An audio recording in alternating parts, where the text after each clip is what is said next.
ছেলেটা আমাকে কোলে নিয়ে বেডের উপর শুয়ে দিল। রাগান্বিত কণ্ঠে দাঁতে দাঁত চেপে বলল, অনেক রাত হয়েছে, আর একটাও কথা বলবে না, সোজা ঘুমিয়ে পড়ো। আমি মনে মনে বললাম, এটুকু কথায় রাগ করার কি আছে? আবার দাঁতে দাঁত চেপে রাগ কন্ট্রোল করা হচ্ছে। আমার পাশে বসে আমার মাথায় হাত বুলে দিতে লাগলো। আমি তার রাগের কথা ভাবতে ভাবতে ঘুমিয়ে পড়লাম। নিজের হাতটা যে কেটে গেছে সেদিকে কোনো খেয়াল ছিল না। সকালে ঘুম থেকে ওঠার সময় হাতে একটু ব্যথা অনুভব করলাম। তখনই রাতের কথা মনে পড়লো। আমি হাতের দিকে তাকাতেই অবাক হয়ে যাই। হাত জুড়ে ব্যান্ডেজ করা, আর ব্যান্ডেজের উপর বড় করে লেখা আছে, সরি জান পাখি। আমি বেডের উপর বসে ব্যান্ডেজ খুলে দেখি কাল রাতে হাতের উপর ছুরি বিঁধে সামান্য কেটে গেছে। এর তো রক্ত পড়া বন্ধ করলেও হতো, ব্যান্ডেজ করার কি আছে? তখনই হঠাৎ চোখ পড়লো বেডের পাশে টেবিলের উপর। আজকে টেবিলের উপর চিঠি আর চকলেটের সাথে একটা গোলাপ আর ব্যথার ওষুধ রাখা ছিল। আমি বললাম, এই ছেলেটা পুরোই পাগল। কাল বলেছি একটা ছেলে আমাকে গোলাপ দিয়েছে, তাই আজ সে নিজেই গোলাপ রেখে গেছে। এইটুকু কেটেছে আর এত কিছু বলে। চিঠিগুলি দেখি একটি চিঠির মধ্যে আরেকটি চিঠি। একটা চিঠিগুলি দেখি শুধু অনেকগুলো সরি আর জান পাখি লেখা। আরেকটা চিঠিগুলি দেখি লেখা আছে, সরি মিষ্টি পরি, আমাকে ক্ষমা করে দিও। আমি জানতাম সজীব বলে তোমার জীবনে কারো অস্তিত্ব নেই। তুমি আমাকে মিথ্যা বলেছিলে। তুমি সজীবের কথা বলার সময় তোতলাচ্ছিলে। তখনই বুঝতে পেরেছিলাম, কিন্তু কি করব বলো? তোমার মুখে অন্য কারো নাম শুনে নিজেকে কন্ট্রোল করতে পারিনি। বলেছিলাম কখনো তোমাকে কষ্ট পেতে দিব না, আর আজ নিজের হাতে অনেক কষ্ট দিয়েছি। নিজের জান পাখিকে কষ্ট দিয়ে সারা রাত ঘুমাতে পারিনি, শুধু তোমার কথা মনে পড়ছিল। আর এই ওষুধটা খেয়ে নিও। কথাগুলো শুনে ভাবতে পারো আমি হয়তো পাগল। হ্যাঁ, আমি পাগল, শুধু তোমার জন্য, কারণ তুমি আমার বেঁচে থাকার একমাত্র ওষুধ। আই লাভ ইউ জান পাখি। এটি তোমার অচেনা ভালোবাসা। সত্যি তুমি একটা পাগল। সারাদিন এর এই পাগলামোর কথা ভাবতে ভাবতে দিন কেটে রাত হয়ে গেছে। কোনো কিছুতেই আজ মন বসাতে পারিনি। শুধু মনের মাঝে অনেক প্রশ্নের আনাগোনা চলছে। আর ভাবছি কিভাবে তোমাকে খুঁজে পাবো। আর যদি না পাই, আমার বেডরুমের ব্যালকনিতে বসে কথাগুলো ভাবছি। আজ আকাশে একটাও তারা নেই। আকাশে অনেক মেঘ জমেছে, মনে হচ্ছে বৃষ্টি হবে। আর এই বৃষ্টির পানি একবার ছোঁয়ার জন্য বসে আছি। কিছু সময় পর খুব জোরে বৃষ্টি নামতে শুরু করলো, আর সাথে মেঘের অল্প গুরুম গুরুম আওয়াজ। আমি হাত বাড়িয়ে বৃষ্টির পানি অনুভব করতে লাগলাম। কিছু সময় পর খেয়াল হলো বৃষ্টির পানিতে আমার জামা ভিজে গেছে। এখন অনেক রাত, এভাবে ভেজা উচিত হবে না। তাই রুমে এসে ওয়াশরুমে গিয়ে ফ্রেশ হয়ে আসি। যেই ঘুমাতে যাব তখনই তার কথা মনে পড়লো। বেডের উপর শুয়ে চোখ বন্ধ করে ভাবছি, হয়তো সে আজ আসবে না, কারণ বাইরে অনেক বৃষ্টি হচ্ছে। কীভাবেই বা আসবে জানি না। কখন ঘুমিয়ে গেছি। হঠাৎ আমার মুখের উপর কয়েক বিন্দু জলের ফোঁটা পড়লো। আমার কপালে একটা চুমু অনুভব করলাম। চোখ খুলতে বুঝতে পারলাম যে সে আমার অচেনা ভালোবাসা। আমি আজকে আমার ফোনের ফ্ল্যাশ লাইটটা অন করলাম। লোকটা তো পুরাই ভিজে গেছে। মাস্ক, চশমা, জুতা, হ্যান্ড গ্লাভস সব তো আগের মতনই আছে, তবে সব ভিজে গেছে। তার পরনের পোশাকগুলো ভিজে শরীরের সাথে মিশে গেছে। চুল দিয়ে টপ টপ করে জল পড়ছে। এখনো বাইরে বৃষ্টি পড়ছে। আমি তাকে দেখেছিলাম, আর সে আমার হাত থেকে ফোনটা নিয়ে লাইট অফ করে দিল। আমি বললাম, তুমি এত বৃষ্টির মধ্যে আসছো কেন? ছেলেটি বলল, কি ভেবেছিলে আজকে আসবো না? আমি বললাম, ছেলেটি বলল, তোমাকে না দেখে থাকতে পারলাম না, তাই চলে আসলাম। আমি বেড থেকে উঠে বেলকনিতে গিয়ে বৃষ্টির ফোঁটার দিকে হাত বাড়িয়ে দিয়ে বৃষ্টির জল অনুভব করলাম, আর বললাম, না এলেও পারতে। ছেলেটা আমার পিছনে দাঁড়িয়ে আছে। ছেলেটি বলল, তোমার কপালে চুমু না দিলে আমার ঘুম আসে না, তাহলে কি করে না এসে পারি? বলে আমার পিছন থেকে আমার সাথে হাত বাড়িয়ে আমার হাতের নিচে রেখে বৃষ্টির জল অনুভব করছে। আমার শরীর শিউরে উঠল। তার ভিজে শরীরের পানিতে আমিও যেন ভিজে যাচ্ছি। এইভাবেই কিছুক্ষণ চুপ করে থাকার পর আমি হাত নামিয়ে নেই। সেও আমার থেকে একটু সরে দাঁড়ায়। দুজনে সামনাসামনি ব্যালকনিতে দাঁড়িয়ে আছি। আমি বললাম, তুমি আমাকে কবে থেকে ভালোবাসো? ছেলেটি বলল, অনেক বছর ধরে। আমি বললাম, এতদিন কোথায় ছিলে? ছেলেটি বলল, তোমার থেকে অনেক দূরে। আমি বললাম, তাহলে এত রাত কিভাবে ঘুমিয়েছ? ছেলেটি বলল, তোমার ছবি বুকে নিয়ে। আমি বললাম, আমার ছবি কোথায় পেলে? ছেলেটি বলল, এসব কথা বাদ দাও। বলতে অনেক জোরে বিদ্যুৎ চমকানোর আওয়াজ হলো। ছেলেটি সাথে সাথে আমাকে খুব শক্ত করে জড়িয়ে ধরলো, যেন মনে হচ্ছে আমাকে ছেড়ে দিলে আমি হারিয়ে যাব। সে এই প্রথম আমাকে জড়িয়ে ধরেছে। মনে হচ্ছে খুব ভয় পেয়েছে সে। সে আমাকে জড়িয়ে আমার কানের কাছে চুলের মধ্যে মুখ গুজে আছে। তার শরীরের পানিতে আমিও ভিজে গেছি। শরীর কেমন যেন শীতল হয়ে গেছে। আমি বললাম, কি হয়েছে? ছেলেটি বলল, আমাকে ছেড়ে তোমাকে কোথাও যেতে দিব না। প্লিজ আমাকে ছেড়ে তুমি চলে যেও না। আমার উপর রাগ করো, অভিমান করো, কিন্তু আমাকে ছেড়ে যেও না। ছেলেটি এসব বলে কান্না করে দিল আর বলল, সবাই আমাকে ফাঁকি দিয়ে চলে গেছে, কিন্তু আমি তোমাকে কোথাও যেতে দিব না। সারা জীবন আগলে রাখবো। ছেলেটি ভয় পেয়ে আছে আর কান্নাও করছে।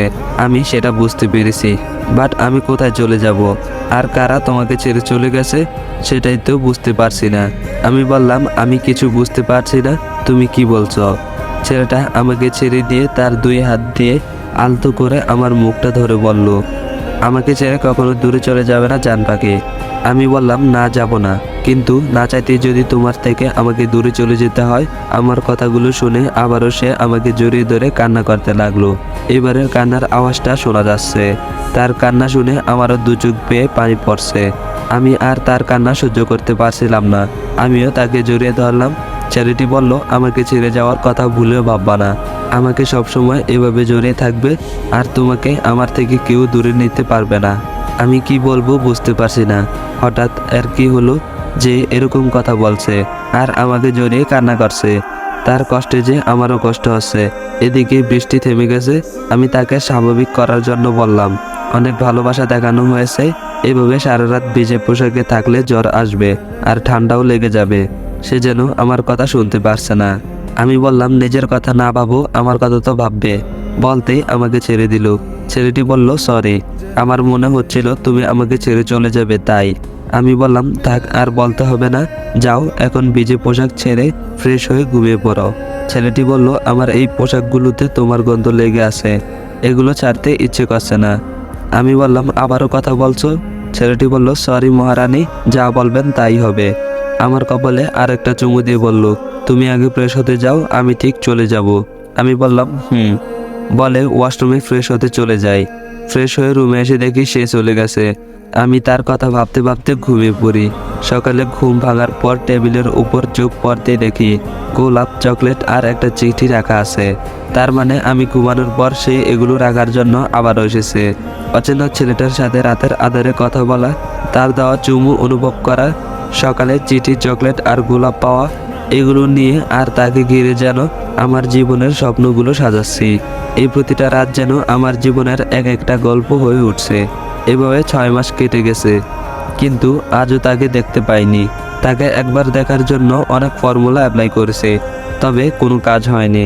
সে সবসময় আমার থেকে ফার্স্ট, আমার সব প্ল্যান বেচতে দেয়। আমিও মিষ্টি চৌধুরী এত তাড়াতাড়ি হাল ছাড়ার পাত্রী নই। একদিন না একদিন তাকে চিনতেই পারবো। সেদিন যে আমি তাকে কি করব তা নিজেও জানি না।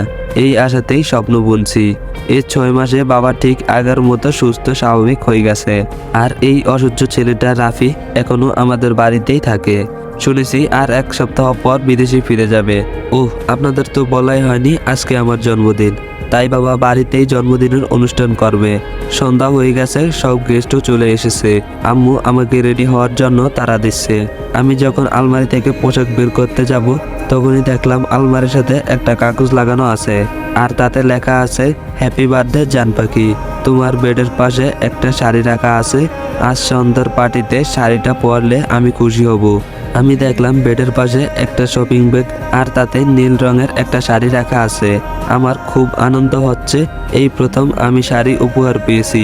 শাড়িটা আমার খুব পছন্দ হয়েছে, বাট কখনো শাড়ি পরিনি। এখন এটা কিভাবে পরবো বুঝতে পারছি না। ইউটিউব দেখে পরার চেষ্টা করছি, তবে কিছুতেই পরতে পারছি না।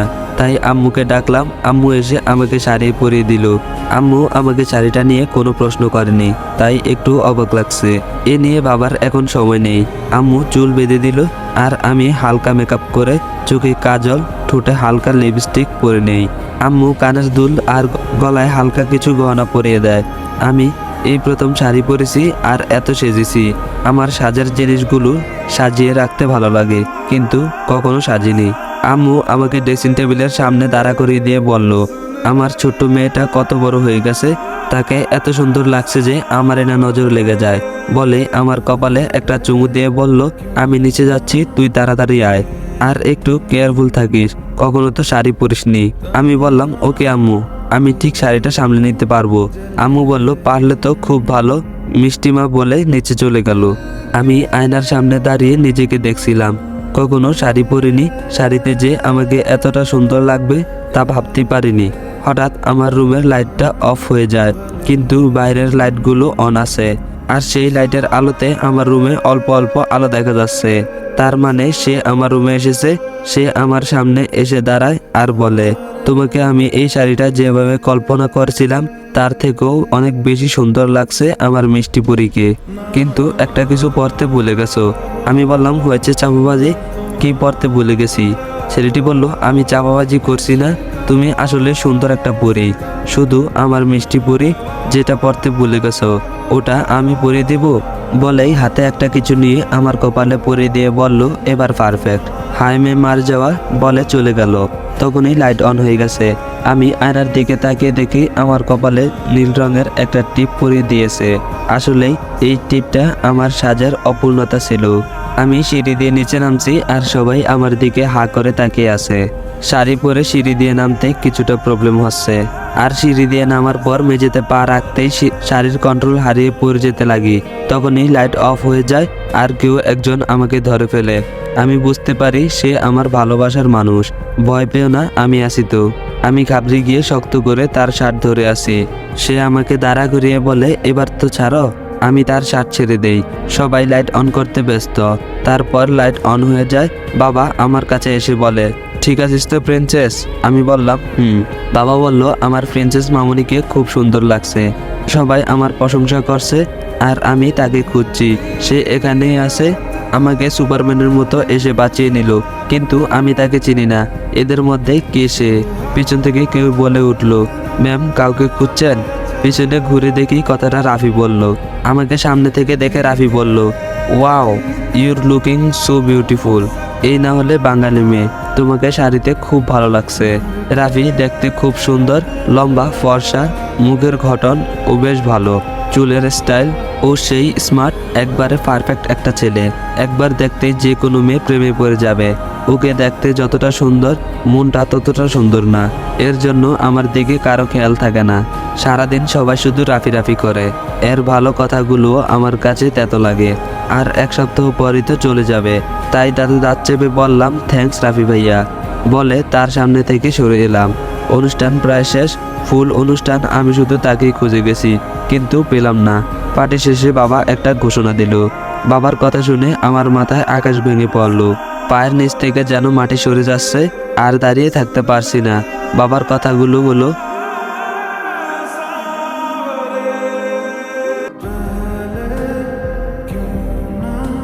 मिले हम